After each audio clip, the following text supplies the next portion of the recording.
When I wrote the letter on confession, I included in it an examination of conscience. Not the examination, put everything else aside, use this one. An examination of conscience. There are other sources that you can go to for a similar guide.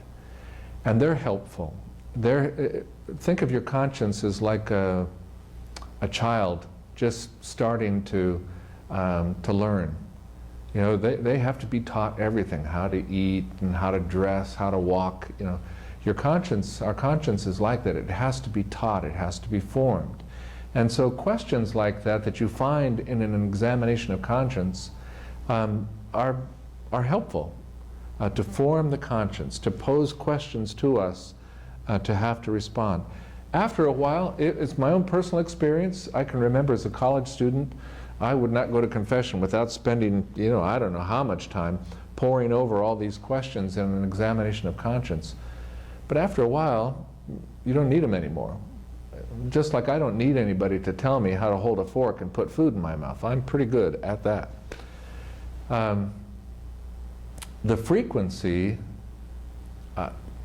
you can go from the bare minimum. This is what the Church asks of its faithful followers. At least once a year to confess your sins. But only then if you're conscious of having committed a mortal sin, a grave sin. So if you haven't committed a mortal sin, you wouldn't even have to go once a year. Have to. But why wouldn't you want to? It's like with regard to Holy Communion. You only have to go to communion once a year, sometime during the Easter season. But wouldn't you want to more? Wouldn't you want to because of the spiritual nourishment that the Eucharist gives? Wouldn't you want to go to confession more frequently because of the power that it has to sanctify?